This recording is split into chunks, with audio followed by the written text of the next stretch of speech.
VOA 세계뉴스입니다. 남아시아 국가 네팔의 새 총리에 친중 성향의 샤르마 올리 통합 마르크스 레닌주의 네팔 공산당 대표가 취임했습니다.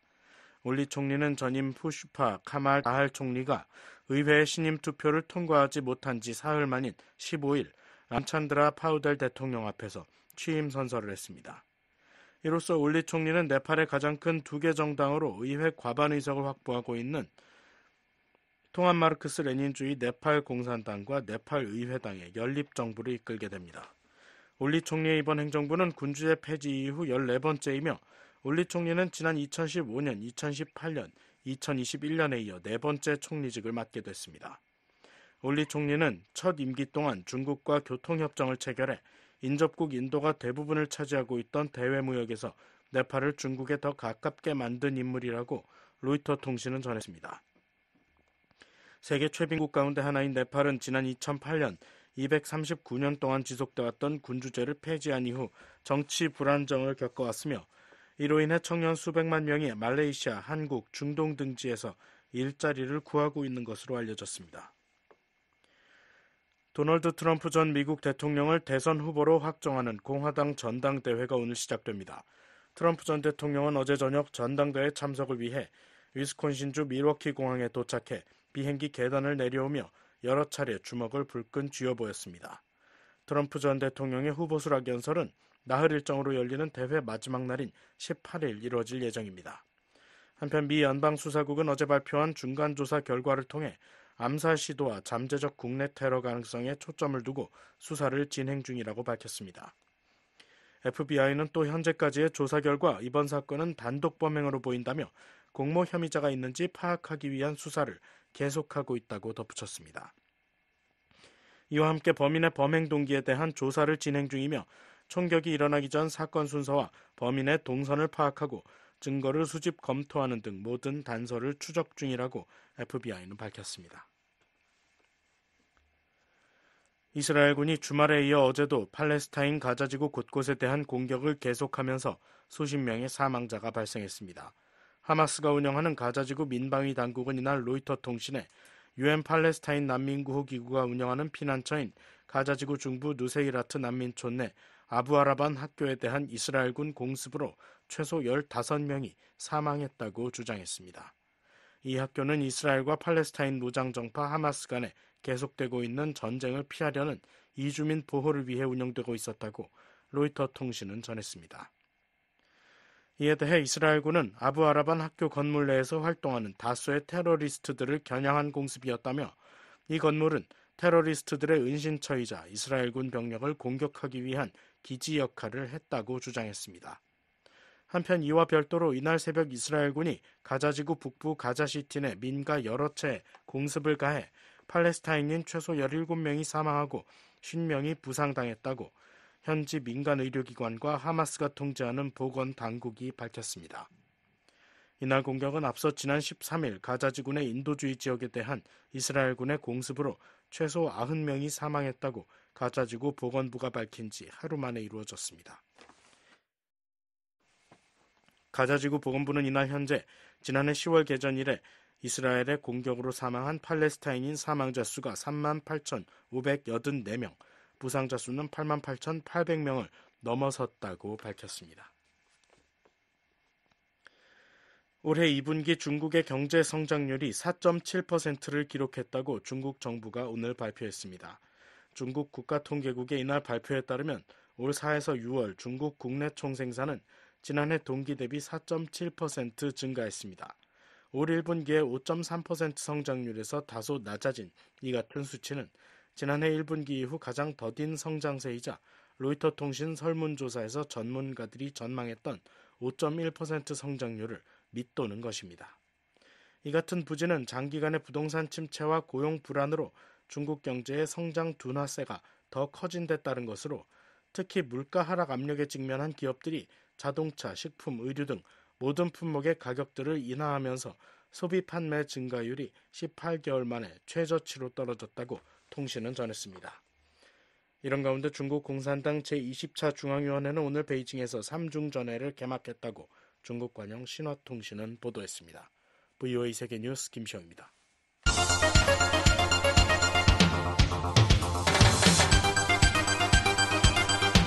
VOA News Today.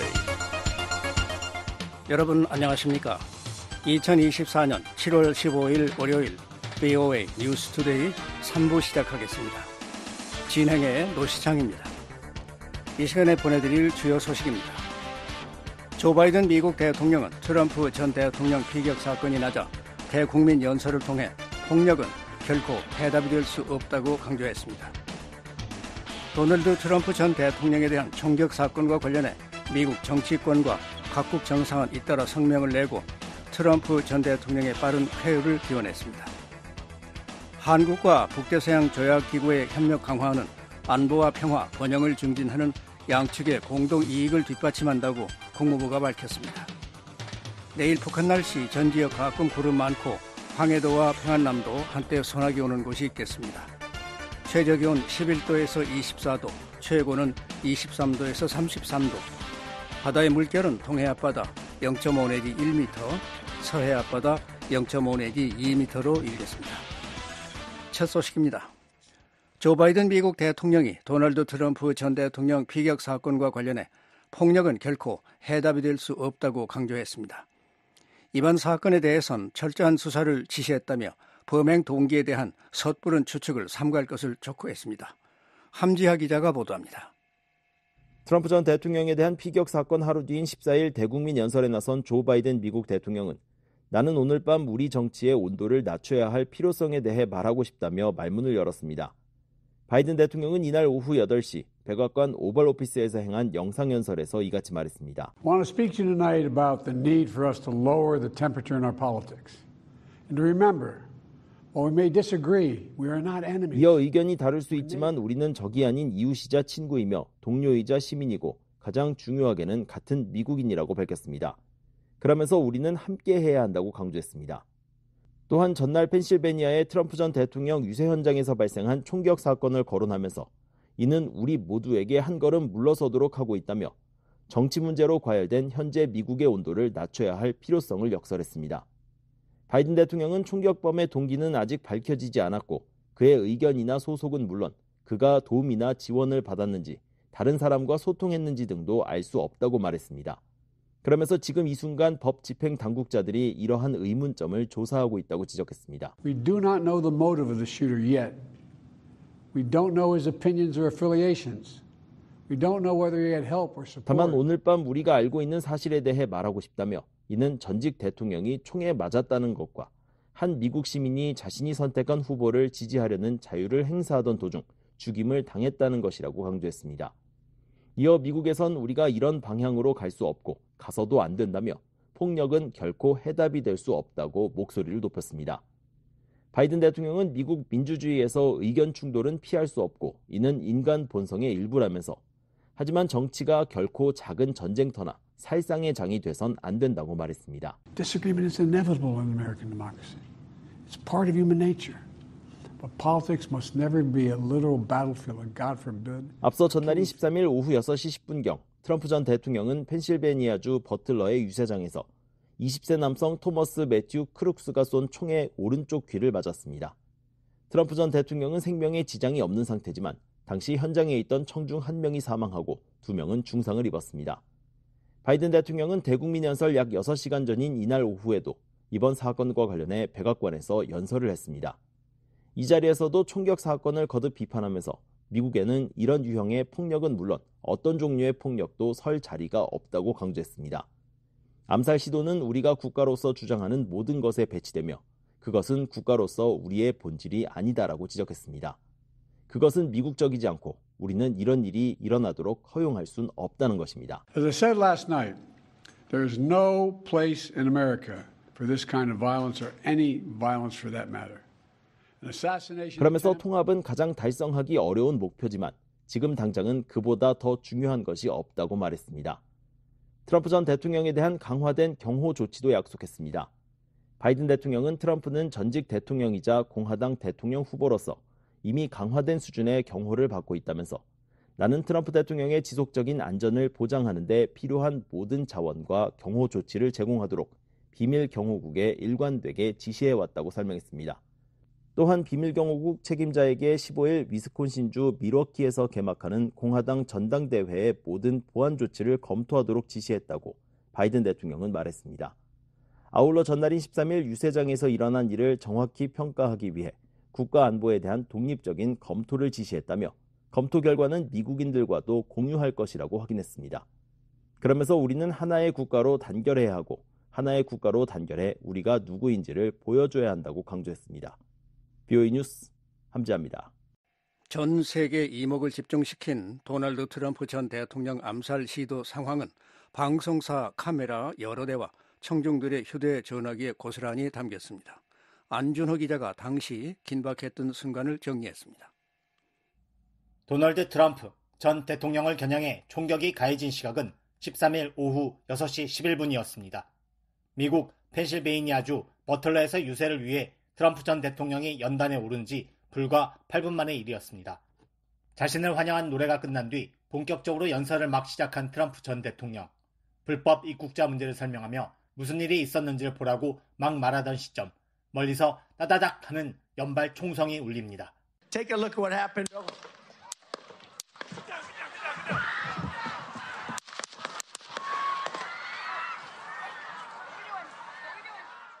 곧바로 트럼프 전 대통령은 자신의 오른손을 들어 귀를 감쌌습니다. 총알이 그의 오른쪽 귀를 관통한 것입니다. 이어 트럼프 전 대통령은 몸을 숙였고 곧바로 경호원들이 그를 에워쌌습니다. 약 1분이 지난 오후 6시 12분, 4~5명의 경호원의 부축을 받은 트럼프 전 대통령이 자리에서 일어섰습니다. 이때 그의 오른쪽 귀에 붉은 핏자국이 선명했습니다. 경호원들에 둘러싸여 연단 바깥쪽 방향으로 이동하던 트럼프 전 대통령은 갑자기 바로 앞 군중을 향해 싸우자고 외치며 동시에 자신의 오른손으로 주먹을 쥐어 번쩍 높이 들었습니다. 이런 장면은 트럼프 전 대통령이 차량에 탑승하기 전까지 이어졌습니다. 갑작스러운 총격으로 크게 놀란 청중들은 이 같은 트럼프 전 대통령의 외침에 함께 싸우자며 응원했습니다. 트럼프 전 대통령이 탑승한 검은색 SUV 차량이 유세 현장을 떠난 시각은 사건 발생 약 3분 뒤인 오후 6시 14분입니다. 이때 트럼프 전 대통령은 인근의 병원으로 옮겨져 치료를 받은 것으로 알려졌습니다. 트럼프 전 대통령의 상태가 외부로 알려진 건 이로부터 약 30분이 지난 오후 6시 42분입니다. 미국 비밀경호국과 트럼프 캠프의 스티븐 청 대변인은 성명을 통해 트럼프 대통령의 상태가 안정적이라고 밝혔습니다. 또 사건 발생 약 2시간 30분이 지난 오후 8시 42분엔 트럼프 전 대통령이 직접 소셜미디어 트루스 소셜에 글을 올리며 지지자들을 안심시켰습니다. 트럼프 전 대통령은 오른쪽 귀 윗부분을 관통하는 총알에 맞았다며 나는 윙 소리와 총성을 듣고 바로 총알이 피부를 관통하는 것을 느끼면서 무언가 잘못됐다는 것을 즉시 알았다고 말했습니다. 이어 출혈이 심해 그제서야 무슨 일인지 깨달았다며 당시 상황을 전했습니다. 이날 조 바이든 미국 대통령과 카멀라 해리스 부통령도 사건 직후 관련 부처로부터 브리핑을 받으며 긴박하게 움직였습니다. 사건 당시 미국 델라웨어주에 머물고 있던 바이든 대통령은 트럼프 전 대통령이 무사하고 괜찮다는 소식을 듣게 돼 감사하다는 내용의 성명을 발표합니다. 이어 늦은 밤 기자회견을 열고 미국에는 이런 종류의 폭력이 있을 곳이 없다며 목소리를 높였습니다. Look, there's no place in America for this kind of violence. It's sick. It's sick. It's one of the reasons why we have to unite this country. We cannot allow for this. 바이든 대통령은 이것은 역겨운 일이라며 이는 우리가 이 나라를 통합해야 하는 이유 중 하나라고 강조했습니다. 그러면서 우리는 이런 일이 일어나도록 허용할 수 없고 이럴 수는 없다고 덧붙였습니다. 바이든 대통령과 트럼프 전 대통령은 이날 전화통화를 했습니다. 또 백악관 관리는 바이든 대통령이 조시 샤피로 펜실베니아 주지사와 밥 덴도이 보틀러 시장과도 대화하며 이번 사태를 논의했다고 확인했습니다. 사건의 내막이 알려진 건 자정이 넘은 시각입니다. 미 연방수사국 FBI는 14일 새벽 성명을 발표하고 펜실베이니아주 베델파크에 거주하는 20세 남성 토마스 매튜 크룩스가 7월 13일 펜실베이니아 버틀러에서 발생한 도널드 트럼프 전 대통령에 대한 암살 시도의 용의자라고 확인했습니다. 이어 크룩스가 트럼프 전 대통령의 유세장에서 약 120에서 150m 떨어진 건물 옥상에서 소총을 쐈고 이후 비밀경호국의 대응 사격으로 사망했다는 당시 상황을 담은 언론 보도가 쏟아졌습니다. 또 당시 총격으로 청중 가운데 있던 50대 전직 소방관이 사망하고 다른 2명이 중상을 입었다는 소식도 들려왔습니다.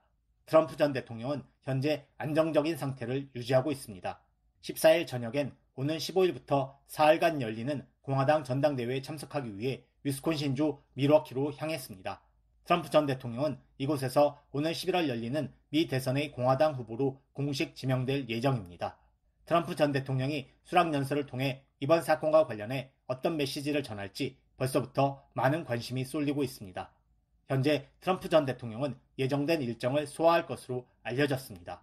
특히 오는 15일부터 18일까지 위스콘신주 밀워키에서 열리는 전당대회에서도 연설을 할 예정입니다. 이번 전당대회는 공화당원들이 트럼프 전 대통령을 오늘 11월 열리는 미 대선의 공화당 후보로 공식 지명하는 자리입니다. BOA 뉴스 안준호입니다. 도널드 트럼프 전 대통령에 대한 총격 사건과 관련해 미국 정치권과 각국 정상은 잇따라 성명을 내고 트럼프 전 대통령의 빠른 쾌유를 기원했습니다. 정치적 폭력 행위에 반대한다는 입장을 거듭 강조했습니다. 안소영 기자가 보도합니다. 미국 공화당 의원들은 트럼프 전 대통령이 피격당한 13일 한 목소리로 노골적인 암살 시도를 강하게 규탄했습니다. 공화당의 마이클 존슨 하원 의장은 13일 발표한 성명에서 켈리와 나는 펜실베니아에서 열린 트럼프 대통령과 유세에 참석한 모든 사람을 위해 기도하고 있으며 현장에서 대응한 법 집행기관에 감사를 표한다고 밝혔습니다. 이어 나는 사법당국으로부터 브리핑을 받았고 계속 상황을 주시하고 있다고 덧붙였습니다. 존슨 하원 의장은 평화로운 선거 유세에서 벌어진 끔찍한 정치적 폭력 행위는 이 나라에서 있을 수 없다며 일치되고 강력하게 규탄해야 한다고 강조했습니다. 미치 맥코넬 상원 공화당 대표는 성명에서 모든 미국인들은 평화로운 집회에서의 비열한 공격에서 트럼프 대통령이 무사한 듯 보이는 데 대해 감사하고 있다고 밝혔습니다. 이어 폭력은 우리 정치에서 설 자리가 없다며 비밀 경호국과 그 외 법 집행기관의 신속한 대응에 감사한다고 덧붙였습니다. 트럼프 전 대통령의 러닝메이트로 거론되고 있는 마크 루비오 공화당 상원의원은 이날 자신의 X에 트럼프 대통령과 오늘 유세에 참석한 모든 사람들을 위해 기도한다고 밝혔습니다. 트럼프 대통령이 무사하길 바란다는 성명은 민주당 인사들 사이에서도 이어졌습니다. 척 슈머 민주당 상원 원내대표는 이날 성명에서 펜실베니아에서 열린 트럼프 유세장에서 일어난 일에 경악을 금치 못한다며 트럼프 전 대통령이 안전하다는 사실에 안도한다고 말했습니다. 이어 정치적 폭력은 우리나라에 설 자리가 없다고 강조했습니다. 낸시 펠로시 전 하원 의장은 트럼프 전 대통령이 무사한 것에 대해 하느님께 감사한다며 이 끔찍한 사건에 대해 더 자세한 내용을 파악하는 동안 전직 대통령의 유세에 참석한 모든 사람들이 무사하기를 기도하자고 성명을 통해 밝혔습니다. 게빈 뉴섬 캘리포니아 주지사는 성명에서 민주주의에서 폭력은 설 자리가 없다며 트럼프 대통령 그리고 오늘 유세장에서 피해를 입은 모든 사람들을 위로한다고 말했습니다. 그레첸 휘트머 미시간 주지사도 X에 올린 글에서 이 나라에는 정치적 폭력의 설 자리가 없다며 이것은 우리가 차이를 해결하는 방법이 아니라고 밝혔습니다. 미국 전직 대통령들도 성명을 통해 정치적 폭력 행위를 비난하고 동시에 트럼프 전 대통령의 빠른 쾌유를 기원했습니다. 버락 오바마 전 대통령은 이날 자신의 X에 민주주의에서 정치적 폭력의 설 자리는 없다고 밝혔습니다. 이어 아직 무슨 일이 일어났는지 정확히 알 수는 없지만 우리는 트럼프 전 대통령이 심각한 부상을 입지 않았다는 데 안도한다며 이 순간을 우리 정치에서 시민의식과 존엄성에 대해 다시 다짐하는 기회로 삼아야 한다고 말했습니다. 그러면서 미셸과 나는 그의 빠른 쾌유를 바란다고 덧붙였습니다. 조지 W. 부시 전 대통령도 이날 성명에서 로라와 나는 트럼프 대통령의 비겁한 공격으로부터 무사한 것에 감사하고 있다고 말했습니다. 그러면서 신속한 대응을 보여준 비밀 경호국 요원들에게 찬사를 보낸다고 덧붙였습니다. 빌 클린턴 전 대통령은 자신의 X를 통해 폭력은 미국에서 특히 우리 정치적 절차에서 설 자리가 없다고 강조했습니다. 이어 힐러리와 나는 트럼프 대통령이 무사한 데 대해 감사하며 오늘 펜실베니아 유세 현장에서 일어난 공격으로 피해를 입은 모든 사람에게 위로를 표한다고 말했습니다. 또한 미국 비밀경호국의 신속한 조치에도 감사한다고 덧붙였습니다.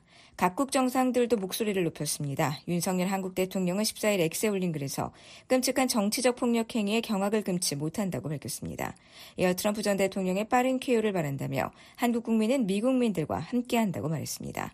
한국 대통령실 김수경 대변인은 별도의 서면 브리핑에서 이번 피습 사건과 관련해 한국 정부는 어떠한 형태의 정치폭력도 강력 규탄한다고 밝혔습니다.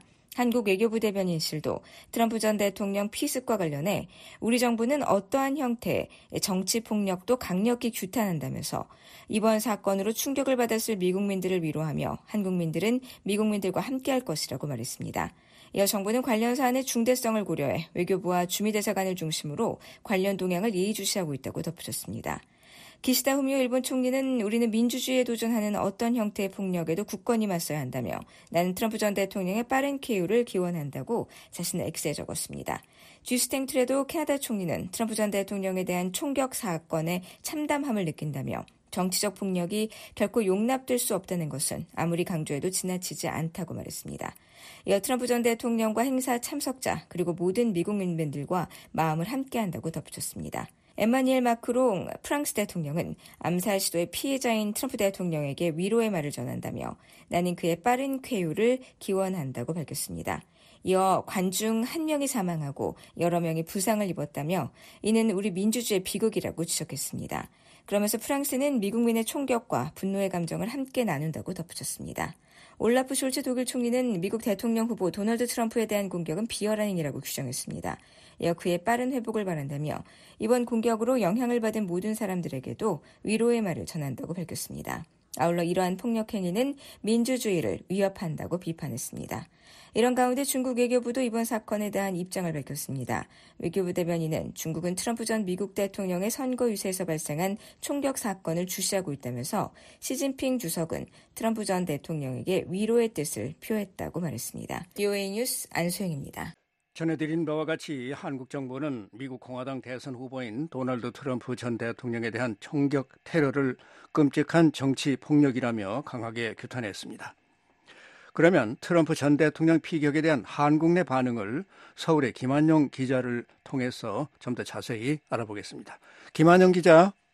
네, 서울입니다. 네, 먼저 한국 정부의 반응부터 전해주시죠. 네, 윤석열 한국 대통령은 트럼프 전 대통령이 유세 도중 총격 테러를 당한 데 대해 끔찍한 정치 폭력에 충격을 금할 수 없다고 밝혔습니다. 윤 대통령은 14일 사회 관계망 서비스 X에 올린 메시지를 통해 트럼프 전 대통령의 조속한 쾌유를 기원한다며 이같이 말했습니다. 윤 대통령은 또 한국민들은 미국민들과 함께한다고 위로했습니다. 김수경 대통령실 대변인도 서면 브리핑을 통해 한국 정부는 어떠한 형태의 정치 폭력도 강력 규탄한다며 관련 사항은 윤 대통령에게 즉시 보고됐고 윤 대통령은 안타까움을 표하며 트럼프 전 대통령의 조속한 쾌유를 기원한다고 했다고 전했습니다.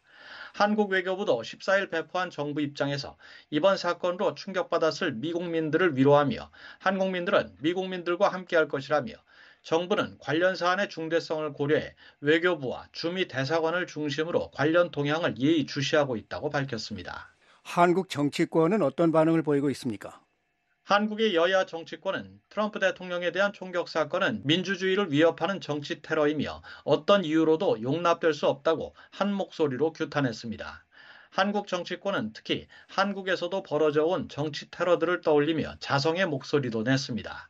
한국에선 제1야당인 더불어민주당 이재명 대표가 국회의원 총선거를 앞두고 지난 1월 부산에서 가덕도 신공항 건설부지 시찰 후 김모 씨로부터 흉기로 목이 찔리는 습격을 당했고 이어 한 달도 채 지나지 않아 집권 여당인 국민의힘 배현진 의원이 중학생에게 돌로 머리를 맞는 공격을 받았습니다. 박찬대 민주당 원내대표는 15일 최고위원회의에서 이재명 대표에 대한 테러가 발생한 지 얼마 되지 않았고 끔찍한 충격이 아직도 생생하다며 증오정치, 정치 테러로 이룰 수 있는 건 없다고 다시 한번 강조한다고 말했습니다. 국민의힘 호준석 대변인은 앞서 14일 낸 논평에서 대한민국 국민도 정치 테러로 큰 충격을 받은 바 있다며 정치 테러는 극단 정치와 혐오 정치의 산물로 이런 극단 정치, 증오 정치를 근절하기 위해 노력하겠다고 다짐했습니다. 이렇게 미국과 한국에서 벌어지고 있는 정치 테러의 배경에 대해서 한국 내에서는 어떤 분석이 나오고 있습니까? 상대 진영에 대한 혐오를 조장하는 증오 정치가 정치 테러의 이유로 꼽히고 있습니다. 서성교 건국대 교수는 국민의 목소리를 대변하는 정치가 특히 선거를 치를 때 통합보다는 갈등을 확대 재생산하는 양상이라고 진단했습니다. 황태순 정치평론가는 미국이나 한국 모두 여야 또는 진영 간 대립이 증오의 단계까지 이르렀다고 우려했습니다.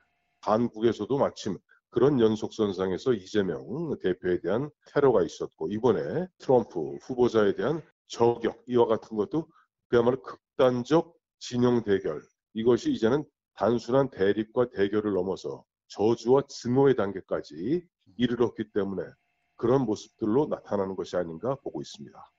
황 평론가는 이런 진영 간 극심한 대립은 중산층이 무너지면서 정치적 완충 세력의 힘이 약화되고 이런 상황에서 전부 아니면 전무식의 대통령 중심제라는 권력 구조가 미한 양국에서 차츰 한계를 보이고 있다는 견해를 밝혔습니다. 한국 국민들은 이번 사건을 어떻게 바라보고 있는지도 궁금합니다. 한국 국민들은 이번 트럼프 전 대통령 피습 사건이 최대 동맹국이자 민주주의를 전 세계에 전파해온 미국 내 정치 불안의 심각성을 노출시킨 것이라며 매우 걱정스러운 시선을 보내고 있습니다. 민간 연구기관인 세종연구소 김현욱 소장은 이번 사건을 튼튼한 중산층을 만들었던 과거 미국식 풍요가 깨지고 민주주의가 흔들리는 징후로 볼 수 있다며 미국과의 동맹을 기초로 민주주의와 번영을 일궈온 한국 국민들에겐 적지 않은 충격이라고 말했습니다. 서성교 교수는 한국의 안보에 막대한 영향을 미치는 미국 정치가 예측하기 어려운 불안정한 상황으로 진입하는 게 아니냐는 우려가 한국 국민들 사이에서 커지고 있다고 밝혔습니다.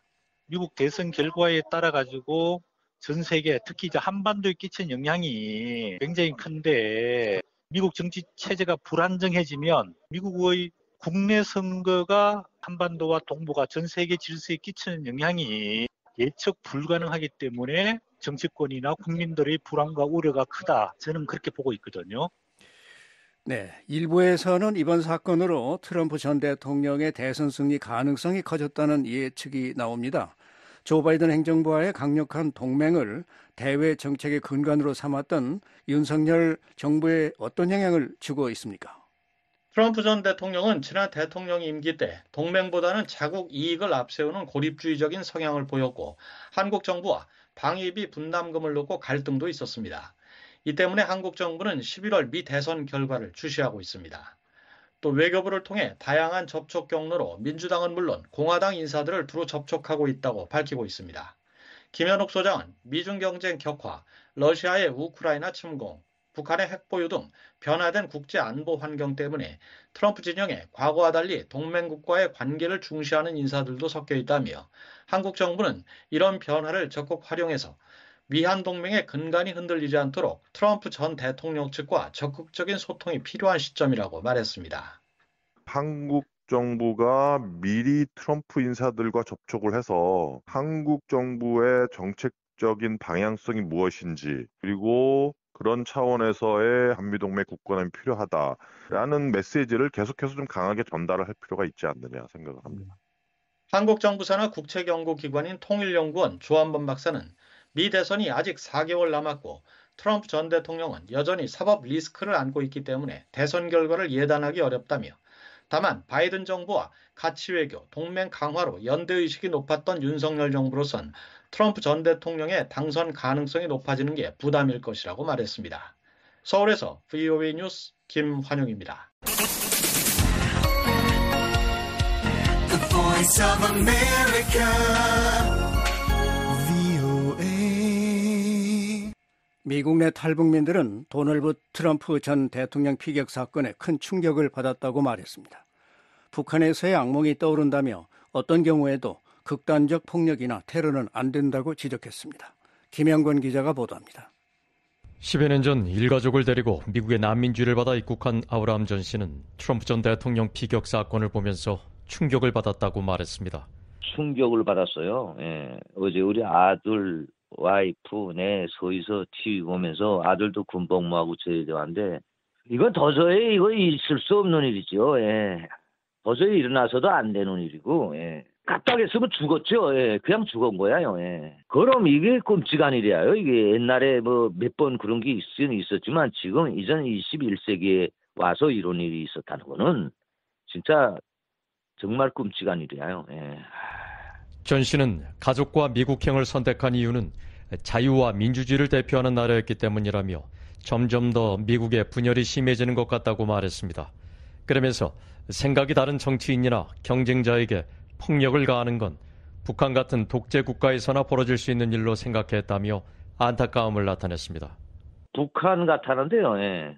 북한에서도 옛날에 그 간부들 이름이 좀 있고 좀 유명한 사람이 있으면 북한에서 그런 식으로 암살을 했어요. 자동차로 깔아뭉개 죽이던가. 예. 그리고 교통사고로 죽은 것처럼 그렇게 죽은 사람이 많아요. 북한에서. 그 이름은 있는데 사람들이 불만이 있잖아요. 저 사람은 김일성한테 충성한 사람인데 그 사람의 이슈는 자꾸 올라가지. 하면 없애치는 방법이 그런 것도 있는데 그게 암살 종류죠. 총을 안 쏘아서 길지. 미국 중서부에서는 김마태 씨는 북한에선 일반 주민이 총기를 소유한다는 것 자체를 상상하기 힘들기 때문에 이런 사건이 탈북민들에겐 낯설다고 말했습니다. 그러면서 미국 정치가 너무 경쟁적이어서 대화보다 극단으로 치닫는 것 같아 우려스럽다고 말했습니다. 참 안타깝습니다. 좀에서 자유민주주의가 좋긴 좋은데 너무 이 경쟁이 심하다 하니까 극단적 정치가 너무 가지 않는가 하는 생각에 좀 우려를 하게 됩니다. 제가 좀 이 보는 관점이 또 서로마다 다를 수 있는데 어떻게 그렇게까지 성격으로서 그렇게 할 수 있었는지 해서 이게 경쟁으로 시작해서 하는 게 좋긴 좋은데 좀 극단의 정치보다는 좀 화합의 정치도 좀 필요하지 않겠는지. 김 씨는 특히 어떤 경우든 폭력이나 테러가 용납돼선 안 된다고 강조했습니다. 이것이 그렇게 행동으로까지 넘어가서 폭력을 쓰게 되는 게 참 옳은 건지 이게 좀 약간 이 폭력의 정치가 참 사람들을 순간에 압박하는 거 좋지만 그것이 사람들이 마음속에 반감의 그런 불씨를 일으키기 때문에 좋다고 볼 수는 없습니다. 이제. 2010년 북한 인권법에 따라 100번째 난민으로 입국해 관심을 받았던 안드레 조 씨도 트럼프 전 대통령 피격 사건에 큰 충격을 받았다고 말했습니다. 내가 믿고 또 기대했던 이 자유민주주의 모든 것이 문제의 자유민주주의 이런 국가에서 이런 일이 일어났다는 이 자체가 정말 미국에 대한 그런 기대감, 전행간에 아메리칸 드림을 꿈꾸고 진짜 살아오는 또한 저희들이 너무 이제 실망을 했거든요. 이게 폭력과 이제 테러, 암살 이런 방법으로 뭔가 문제를 해결해야 되는가? 조 씨는 공포와 폭력이 만연한 북한 사회에서 살았던 탈북민들로서 미국에 정착해 살면서 상상도 못했다며 이런 폭력 사태는 절대 용납할 수 없는 일이라고 말했습니다. 어디까지나 자유민주주의는 민주주의 원칙에서 국민들의 의견을 종합하고 그게 이제 그것을 수렴하고 정책을 세우고 또 대통령을 뽑고 선출하는 이런 자유민주주의에서 그런 폭력적인 사건이 정말 놀랍지 않을 수가 없죠. 미국 동부에 사는 세나 씨는 전직 대통령이 총격을 받아 피를 흘리는 모습을 보면서 북한에서의 악몽이 떠올랐다고 말했습니다. 그냥 깜짝 놀랐죠. 그냥 영화에서만 보고 듣던 그런 걸 현실적으로 이렇게 지켜봤다고 생각하니까 좀 되게 좀 두려워졌어요. 이 미국 사회를 안다니 자본주의 이렇게 자유로운 나라라고 생각했는데 두려움이 좀 많이 생겼달까요? 미국에서 유력 정치인에 대한 총격이나 암살 시도는 이번이 처음은 아닙니다. 에이브러햄 링컨과 존 F 케네디 등 현직 대통령 4명이 총탄에 목숨을 잃었고 로널드 레이건 전 대통령 등은 총격을 받았지만 다행히 생존했습니다. 미국 언론들은 전현직 미국 대통령 11명이 과거 암살의 표적이 됐지만 트럼프 전 대통령에 대한 피격 사건은 21세기 들어 처음이라고 전했습니다. 미국 내 탈북민들은 북한 당국이 트럼프 전 대통령에 대한 암살 시도를 체제 선전으로 악용할 가능성이 있다고 내다봤습니다. 워싱턴에서 민간단체들과 탈북민 강제북송 반대 캠페인을 주도하고 있는 저스틴 서씨 그리고 아브라함 씨입니다.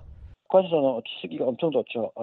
완전 깡패 무리들이 서로 죽이기로 살육을 한다고 이런 식으로 이렇게 나오는 거죠. 대통령 무슨 암살이고 이건 도저히 일어날 수 없는 무슨 이런 걸로 해서 썩어 빠진 자본주의 세계의 그 진면모라고 또 속에 선전하갔죠, 가네가. 이들은 3대 악법 등을 통해 외부 문화를 더욱 비판하고 경계하는 북한 정권에 이번 사건은 자본주의를 비판할 좋은 소재일 수 있다고 우려했습니다. 그러면서 북한 주민들에게 이러한 상황을 좀 더 폭넓게 객관적으로 설명하면 좋겠다고 덧붙였습니다. VA 뉴스 김용걸입니다. 미 국무부가 북대서양 조약기구와 한국의 협력이 양측의 공동 이익에 부합한다고 밝혔습니다. 나토가 허위 정보를 퍼뜨리고 중국을 비방했다는 중국 주장도 일축했습니다. 조은정 기자가 보도합니다. 미 국무부 대변인은 12일 미국은 한국과 북대서양 조약기구 나토의 협력관계 심화를 환영한다며 이러한 협력은 유로 대서양 지역의 안보, 평화, 번영을 증진하는 우리의 공동이익을 뒷받침한다고 말했습니다. 국무부 대변인은 이날 한국이 인도태평양 파트너 국가로서 나토 정상회의에 3년 연속 참여하는 데 대한 VOA의 논평 요청에 이같이 말했습니다. 아울러 북한과 러시아 간의 불법적인 협력 심화는 아시아와 유럽의 안보 문제가 얼마나 밀접하게 연관돼 있는지를 보여준다고 지적했습니다. 그러면서 나토는 비회원국들과 오랜 협력 관계를 구축해 공동의 국제 도전에 직면했을 때 협력, 정보 공유, 회복력을 가능하게 해왔다고 말했습니다. 국무부 대변인은 2005년부터 19년 동안 나토와 한국은 대화와 협력을 이어오고 있다며 사이버, 대테러, 화학, 생물학, 방사능, 핵 방어 등은 우선 협력 분야라고 말했습니다. 이어 2012년부터 나토와 한국은 국가별 파트너십 협력 프로그램을 추진했으며 2023년 7월부터는 국가별 적합 파트너십 계획을 추진하고 있다고 설명했습니다. 또 한국이 2022년 11월 나토 주재 외교공관을 설립해 나토와의 정치적 대화 기회를 강화하고 있다고 덧붙였습니다. 한편 국무부는 나토에 대해 허위 정보를 퍼뜨리고 중국을 비방했다는 중국 주장을 일축했습니다. 중국은 러시아의 방위 산업 기반을 재건하고 유럽 안보에 가장 큰 위협을 가하는 동시에 러시아의 침략 전쟁의 중립적 당사자라고 주장할 수 없다는 것입니다. 국무부 대변인은 그러면서 중국은 러시아의 국방 생산 증대를 지원함으로써 러시아의 전쟁 노력을 지원하고 있다며 구체적으로 중국은 러시아의 공작기계의 70%, 초소형 전자기기의 90%, 상당량의 광학, 무인 항공기와 순항미사일 기술, 러시아가 무기 추진제를 만드는 데 사용하는 니트로셀룰로스를 제공하고 있다고 지적했습니다. 이어 이러한 소재들은 러시아의 방위산업 생산 주기에 중요한 공백을 메우고 있으며 우리의 제재와 수출 통제로 인해 상당한 차질을 빚었던 러시아의 방위산업 기반을 활성화하는 데 도움이 되고 있다고 말했습니다.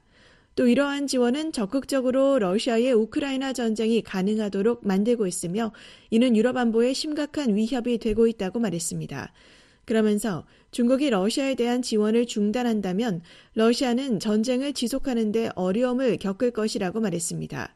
앞서 나토 회원국 정상들이 10일 발표한 공동성명에서 중국을 러시아의 우크라이나 전쟁을 돕는 결정적인 조력자로 규정했습니다. 이에 유럽연합 주재 중국 대표단은 11일 홈페이지에 게시한 입장문에서 나토의 워싱턴 정상회의 선언은 냉전적 사고방식과 호전적 언사로 가득하고 중국 관련 내용은 도발, 거짓말, 선동, 먹칠로 가득 차 있다며 강한 불만과 단호한 반대를 표한다고 밝혔습니다. VOA 뉴스 조은정입니다. 북한과 러시아의 무기 거래 현장으로 알려진 라진항 부두에 대형 선박 2척이 정박했습니다. 북대서양 조약기구와 인도태평양 파트너 국가 정상들이 북러 군사협력 문제를 논의하던 기간에 벌어진 일이라 더욱 주목됩니다. 함지하 기자가 보도합니다. 북한 라진항에서 이틀 연속 대형 선박이 포착됐습니다. 플래닛랩스의 11일자 위성사진에는 북한 전용으로 알려진 라진항 부두에 길이 125m 선박이 선체를 바짝 밀착시킨 장면이 담겼습니다. 라진항의 북한 전용 부두는 디귿자 모양을 하고 있는데 이 선박은 가운데, 즉 안쪽에 자리했습니다. 바로 앞에는 컨테이너로 추정되는 물체가 선박과 비슷한 크기로 줄지어 서 있는 점으로 볼 때 이 선박이 컨테이너를 선적 혹은 하역 중인 것으로 추정됩니다. 선박은 다음 날인 12일에도 발견됐습니다. 플래닛랩스의 이날 위성사진에는 전날 선박이 발견된 바로 옆, 즉 북쪽 부두에 선박이 자리한 장면이 보입니다. 이 일대에 옅은 구름이 껴 정확한 상황은 알 수 없지만 바다 쪽으로 튀어나온 윤곽의 길이는 약 115m로 측정됐습니다. 불과 하루 만에 길이 100m가 넘는 또 다른 대형 선박이 라진항에 입항한 것입니다. 앞서 백악관은 지난해 10월 북한이 러시아에 컨테이너 1000개가 넘는 분량의 군사장비와 탄약을 제공했다며 라진항에 약 6m 표준 규격의 해상운송 컨테이너 300여 개가 적재된 장면을 찍은 위성사진 자료를 공개했습니다.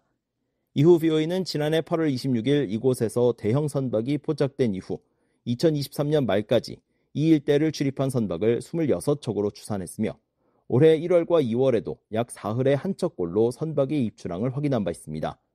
하지만 지난 3월 이후 이곳엔 한 달에 약 한두 척의 선박이 입항하는 등 전체적으로 둔화 추세를 보였습니다.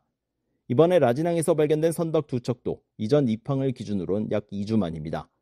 다만 이틀 연속으로 그것도 서로 다른 지점에서 선박이 발견된 건 선박의 입출항이 잦았던 지난해 하반기의 모습과 유사합니다.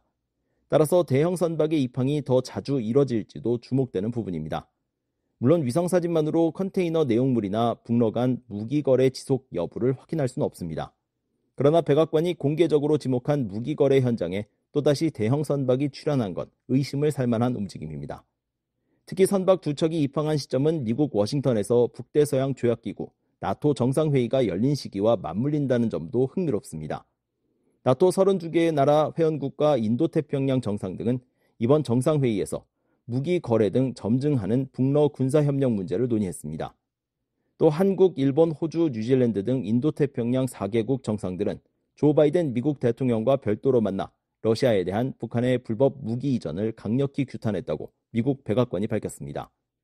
한미연합사 작전참모를 역임한 데이비드 맥스웰 아태전략센터 부대표는 지난달 19일 BOA에 최근 북러가 맺은 포괄적 전략 동반자 협정이 러시아와 북한 사이에 더 많은 상호 지원을 가능케 하고 러시아의 선진 기술을 받아들이는 방식으로 북한의 ICBM과 핵 역량 등을 발전시킬 수 있다고 말했습니다. I think that the agreement is going to end up with more mutual support between Russia and North Korea.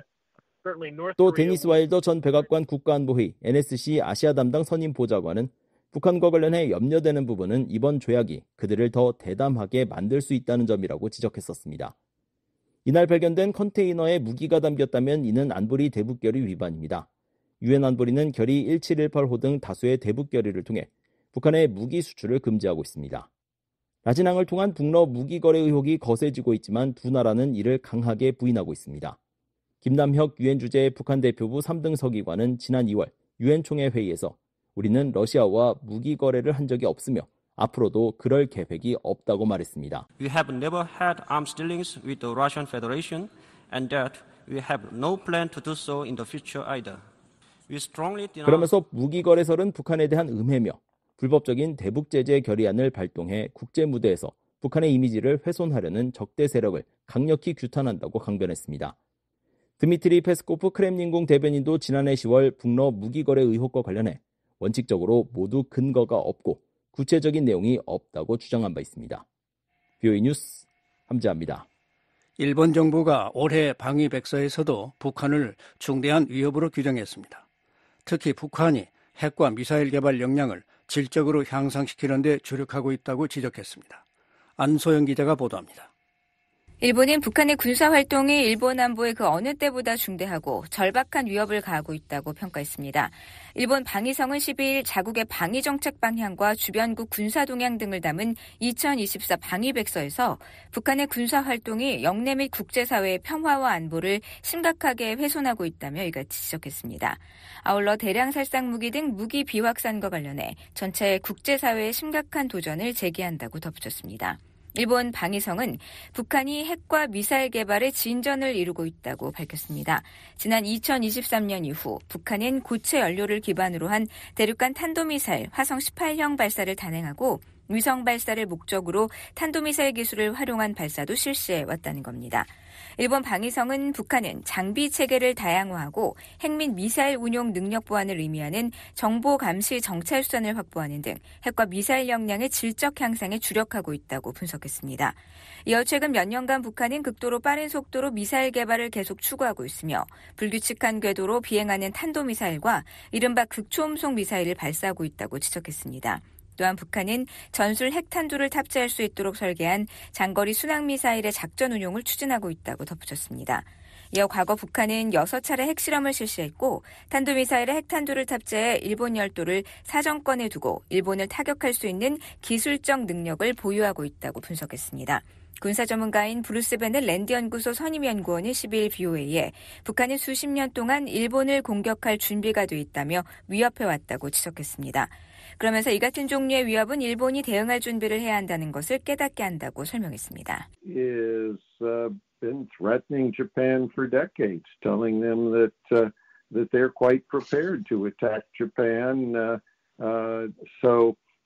베넷 선임연구원은 억지력은 적에게 우리를 공격하면 감당할 수 없는 피해를 보게 될 것이라고 말할 수 있어야 하는 것이라며 따라서 일본은 이런 것들에 의존하고 있다고 말했습니다. 그러면서 일본은 동맹국인 미국 파트너인 한국과 공조하고 있으며 이 같은 파트너십은 역사적으로 중요한 의미를 지니고 있다고 설명했습니다. 또한 북한은 일본을 미국과 한국에서 분리하고 싶겠지만 우리는 3국이 협력하면 더 강해진다는 것을 안다고 말했습니다. 실제로 일본 방위성은 올해 방위백서에서 일본과 미국, 한국은 북한의 미사일 경보 정보를 실시간으로 공유하는 등 방위 협력을 진전시켜왔다고 평가했습니다. 한편 일본 방위성은 전 세계 전체가 매우 심각한 안보 위기에 직면했다면서 러시아의 우크라이나 침공과 같은 심각한 사태가 앞으로 인도태평양 지역, 특히 동아시아에서 발생할 가능성을 배제할 수 없다고 밝혔습니다. 특히 중국의 군사활동과 관련해 일본과 국제사회의 심각한 우려사항이자 지금까지 없던 최대 전략적 도전이라고 지적했습니다. 그러면서 동맹국, 같은 생각을 가진 나라들과 협력해 대응해야 한다고 강조했습니다. 또한 중국은 여러 차례 해상과 영공에서 활발한 군사활동을 벌이고 있으며 러시아와의 군사협력을 심화하는 점도 우려할 만하다고 덧붙였습니다. 러시아와 관련해선 러시아군은 일본과 그 주변 지역에서 활발한 군사활동을 계속하고 있으며 극동 지역에 최신 군사장비를 배치하는 경향이 있다고 지적했습니다. 이어 일본을 포함한 인도태평양 지역 내 러시아의 군사활동은 중국과의 전략적 파트너십과 맞물려 강력한 안보 우려를 낳는다고 덧붙였습니다. 한국에 대해선 협력 파트너이자 중요한 이웃으로 규정했습니다. 하지만 이번에도 방위백서 지도의 독도를 일본 영해안에 포함하고 다케시마로 표기하며 20년째 독도 영유권 주장을 이어갔습니다. 이와 관련해 한국 외교부는 12일 대변인 논평에서 일본 정부가 이날 발표한 방위백서를 통해 역사적, 지리적, 국제법적으로 명백한 우리 고유의 영토인 독도에 대한 부당한 영유권 주장을 되풀이한 데 대해 강력히 항의한다는 점을 분명히 했습니다. 중국 정부도 일본 방위백서에 자국의 군사활동에 대한 우려가 담긴 건과 관련해 일본의 방위백서는 중국 내정에 거칠게 간섭하고 있다며 비난했습니다. 린젠 중국 외교부 대변인은 이날 정례 브리핑에서 이같이 밝히고 중국의 위협이라는 틀에 박힌 말을 되풀이해 영내 정세를 긴장시키고 있다고 말했습니다. VOA 뉴스 안소영입니다.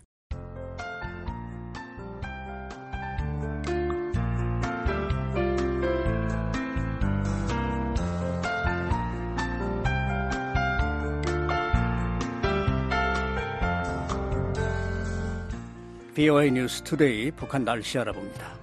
내일 북한은 전 지역이 가끔 구름이 많고 황해도와 평안남도는 한때 선하게 오는 곳이 있겠습니다. 최저기온은 11도에서 24도, 최고는 23도에서 33도에 분포합니다. 바다의 물결은 동해 앞바다에서 0.5 내지 1m, 서해 앞바다에서는 0.5 내지 2m로 일겠습니다. 이어서 지역별 날씨입니다. 평안남북도 자강도 지역 살펴보겠습니다. 평양은 흐리고 오전 한때 비가 오는 곳이 있겠고 오후에는 계속 비가 내리겠습니다. 최저 23도, 최고 30도입니다. 안주 흐리고 오후에 비가 오겠습니다. 최저 12도, 최고 30도. 남포 흐리고 오전 한때 비가 오다 오후에는 계속 비가 내립니다. 최저 23도, 최고 29도. 신의주 흐리고 오전 한때 비가 내리겠습니다. 최저 23도, 최고 28도. 강계 오전에 맑고 오후에 구름 끼겠습니다. 최저 19도, 최고 32도.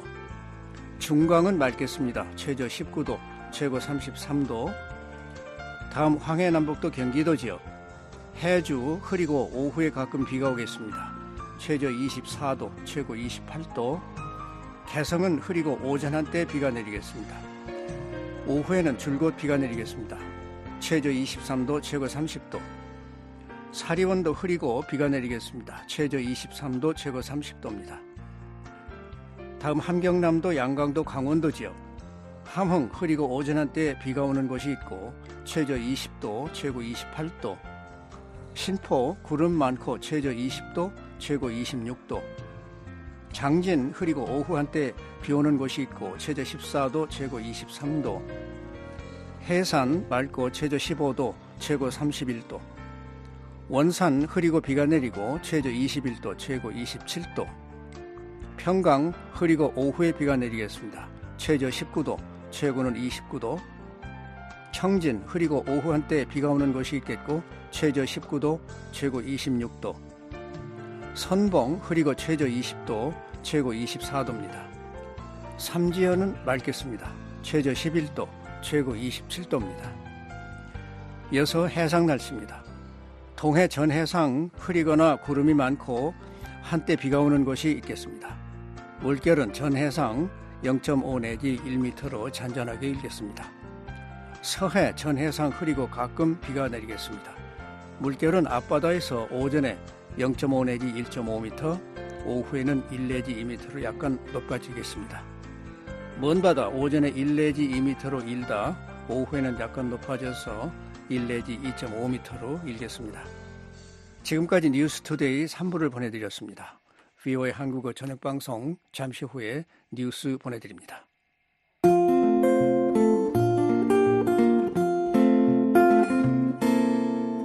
미국과 한국, 지구촌 곳곳의 다양한 소식을 전해드리는 생방송 여기는 워싱턴입니다의 요일별 주간 프로그램을 알려드립니다.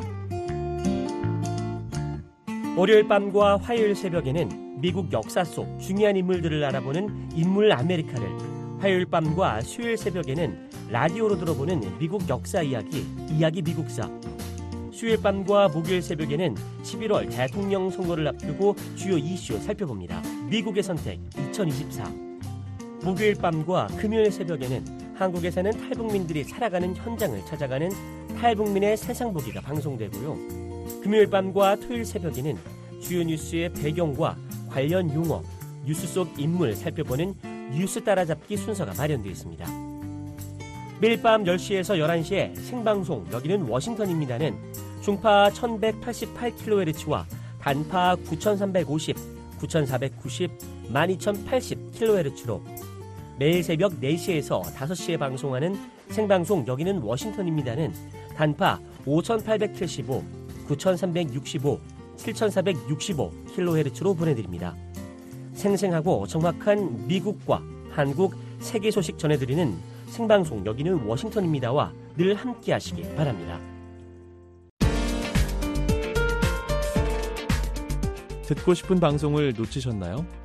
인터넷 웹사이트 www.voakorea.com으로 들어오시면 실시간 방송 청취는 물론 다시 듣기, 방송 원고 보기가 가능합니다. VOA 방송 웹사이트 www.voakorea.com에 많은 이용 바랍니다.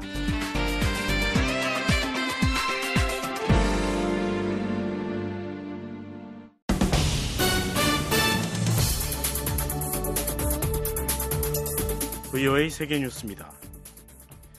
남아시아 국가 네팔의 새 총리에 친중 성향의 샤르마 올리 통합 마르크스 레닌주의 네팔 공산당 대표가 취임했습니다. 올리 총리는 전임 푸슈파 카말 다할 총리가 의회의 신임 투표를 통과하지 못한 지 사흘 만인 15일 람찬드라 파우델 대통령 앞에서 취임 선서를 했습니다. 이로써 올리 총리는 네팔의 가장 큰 두 개 정당으로 이루어진 의회 과반 의석을 확보하고 있는 CPN-UML과 네팔 의회당의 연립정부를 이끌게 됩니다. 올리 총리의 이번 행정부는 군주제 폐지 이후 14번째이며 올리 총리는 지난 2015년과 2018년, 2021년에 이어 4번째 총리직을 맡게 됐습니다. 올리 총리는 첫 임기 동안 중국과 교통협정을 체결해 인접국 인도가 대부분을 차지하고 있던 대외무역에서 네팔을 중국에 더 가깝게 만든 인물이라고 로이터 통신은 전했습니다. 세계 최빈국 중 하나인 네팔은 지난 2008년 239년 동안 지속되었던 군주제를 폐지한 이후 정치 불안정을 겪어왔으며 이로 인해 청년 수백만 명이 말레이시아, 한국, 중동 등지에서 일자리를 구하고 있는 것으로 알려졌습니다. 도널드 트럼프 전 미국 대통령을 대선 후보로 확정하는 공화당 전당대회가 오늘 시작됩니다. 트럼프 전 대통령은 어제 저녁 전당대회 참석을 위해 위스콘신주 밀워키 공항에 도착해 비행기 계단을 내려오며 여러 차례 주먹을 불끈 쥐어 보였습니다. 트럼프 전 대통령의 후보 수락 연설은 나흘 일정으로 열리는 대회 마지막 날인 18일 이루어질 예정입니다. 한편 미 연방수사국은 어제 발표한 중간조사 결과를 통해 암살 시도와 잠재적 국내 테러 가능성에 초점을 두고 수사를 진행 중이라고 밝혔습니다. FBI는 또 현재까지 조사 결과 이번 사건은 단독 범행으로 보인다며 공모 혐의가 있는지 파악하기 위한 수사를 계속하고 있다고 덧붙였습니다. 이와 함께 범인의 범행 동기에 대한 조사를 진행 중이며 총격이 일어나기 전 사건 순서와 범인의 동선을 파악하고 증거를 수집 검토하는 등 모든 단서를 추적 중이라고 FBI는 밝혔습니다. 이스라엘군이 주말에 이어 어제도 팔레스타인 가자지구 곳곳에 대한 공격을 계속하면서 수십 명의 사망자가 발생했습니다. 하마스가 운영하는 가자지구 민방위 당국은 이날 로이터 통신에 UN 팔레스타인 난민구호기구가 운영하는 피난처인 가자지구 중부 누세이라트 난민촌 내 아부 아라반 학교에 대한 이스라엘군의 공습으로 최소 15명이 사망했다고 주장했습니다. 이 학교는 이스라엘과 팔레스타인 무장정파 하마스 간에 계속되고 있는 전쟁을 피하려는 이주민들의 보호를 위해 운영되고 있었다고 로이터 통신은 전했습니다. 이에 대해 이스라엘군은 아부 아라반 학교 건물 내에서 활동하는 다수의 테러리스트들을 겨냥한 공습이었다며 이 건물은 테러리스트들의 은신처이자 이스라엘군 병력을 공격하기 위한 기지 역할을 했다고 주장했습니다. 한편 이와 별도로 이날 새벽 이스라엘군이 가자지구 북부 가자시티 내 민가 여러 채의 공습을 가해 팔레스타인인 최소 17명이 사망하고 50명이 부상했다고 현지 민간 의료기관과 하마스 통제 보건당국이 밝혔습니다. 이날 공격은 앞서 지난 13일 가자지구 내 인도주의 지역에 대한 이스라엘군의 공습으로 최소 90명이 사망했다고 가자지구 보건부가 밝힌 지 하루 만에 이루어졌습니다. 가자지구 보건부는 이날 현재 지난해 10월 개전 이래 이스라엘의 공격으로 사망한 팔레스타인인 사망자 수가 38,584명, 부상자 수는 88,800명을 넘어섰다고 밝혔습니다.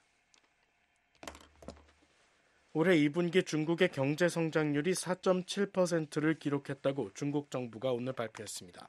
중국 국가통계국의 이날 발표에 따르면 올 4월에서 6월 중국 국내 총생산은 지난해 동기 대비 4.7% 증가했습니다. 올 1분기에 5.3% 성장률에서 다소 낮아진 이 같은 수치는 지난해 1분기 이후 가장 더딘 성장세이자 로이터 통신의 설문조사에서 전문가들이 전망했던 5.1% 성장률을 밑도는 것입니다. 이 같은 부진은 장기간의 부동산 침체와 고용 불안으로 중국 경제의 성장 둔화세가 커진 데 따른 것으로 특히 물가 하락 압력에 직면한 기업들이 자동차, 식품, 의류 등 모든 품목의 가격을 인하하면서 소매 판매 증가율이 18개월 만에 최저치로 떨어졌다고 통신은 전했습니다. 이런 가운데 중국 공산당 20차 중앙위원회는 오늘 베이징에서 3중 전회를 개막했다고 중국 관영 신화통신이 보도했습니다. 3중 전회는 중국 공산당의 장기적 경제 정책을 결정하는 핵심 회의로 오는 18일 나흘간의 회의 결과를 발표합니다. 러시아군은 어제 우크라이나 동부 도네츠크 전선의 우로자이네 지역을 장악했다고 주장했습니다. 러시아 국방부는 이날 성명에서 이같이 밝히면서 소탄과 지뢰 제거 작전을 수행 중이라고 밝혔습니다. VOA 세계뉴스 김시영입니다. 지금까지 여러분께서는 VOA 저녁 방송을 들으셨습니다. VOA 저녁 방송은 저녁 8시부터 자정까지 4시간 동안 중파 1188kHz를 통해 들으실 수 있습니다. 또 밤 9시부터 10시까지는 단파 9350, 9490, 12080kHz로 밤 10시부터 11시까지는 단파 9350, 12045, 12080kHz로 또 밤 11시부터 12시까지는 단파 9405, 12045, 12080kHz로 청취 가능합니다. 매일 새벽 2시부터 3시까지 1시간 동안은 중파 1566kHz로 또 매일 새벽 4시부터 6시까지 2시간 동안은 단파 5875, 7365, 7465kHz로 들으실 수 있습니다. 함께해 주신 여러분 고맙습니다. 다음 방송 시간까지 안녕히 계십시오.